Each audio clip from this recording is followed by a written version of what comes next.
நண்பர்களுக்கு வணக்கம். நீங்கள் பார்த்தீங்கன்னா எல்இடி டிஸ்பிளே வந்திருக்கு. இது எதுக்கு பயன்படுத்தலாம் கேட்டிங்கன்னா, வேன், பஸ்ஸு, நீங்கள் கடை வச்சுருக்கீங்கன்னா உங்கள் ஆஃபரு, உங்கள் கடையோட நேமு எல்லாமே டிஸ்பிளே வர மாதிரி வைக்கலாம். இந்த லைட் எப்படி ஒர்க் ஆகும், எப்படி பண்ணுறதுன்னு எல்லாமே வீடியோவில் வரும்.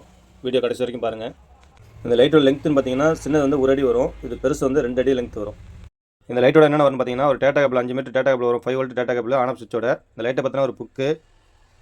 இந்த லைட்டு ஃபுல்லாக மொபைல் ஆப்பில் தான் கண்ட்ரோல் ஆகும். இதுக்கு ரிமோட் ஒன்று கொடுத்துருப்பாங்க.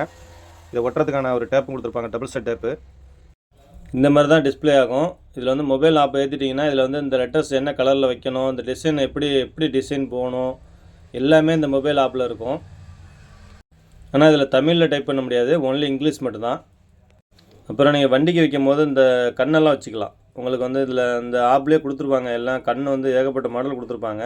உங்களுக்கு எந்த மாதிரி வைக்கணுமோ அந்த மாதிரி கண்ணை வச்சுக்கலாம். அதில் இதை நீங்கள் கடைக்கோ இல்லை பொது இடத்துல வைக்கிறீங்கன்னா உங்களுக்கு தேவையான ஆப்ஷனை இதில் எடுத்துக்கலாம். ஷாப்பிங்கு, பார்க்கிங்கு, இந்த மாதிரி எந்த ஆப்ஷனாலும் இதிலே இருக்கும். இந்த மொபைல் ஆப்லேயே கொடுத்துருப்பாங்க. இந்த இருக்குது பாருங்கள். இதில் எது வேணுமோ உங்களுக்கு சூஸ் பண்ணிக்கலாம். நீங்கள் ஒரு தடவை நேமு, ஒரு தடவை இந்த மாதிரி வேர்டு எதுவும் தேவைப்படுது அப்படின்னா நீங்கள் இதிலே செட் பண்ணி வச்சுக்கலாம். அந்த ஆப்லேயே நீங்கள் வரிசையாக செட் பண்ணி வச்சிட்டிங்கன்னா அதே ஆர்டர் படி திரும்ப வந்துக்கிட்டு இருக்கும். இந்த லைட்டை நீங்கள் வீட்டுக்கு யூஸ் பண்ணிங்கன்னா மியூசிக் மோடு வச்சுக்கலாம்.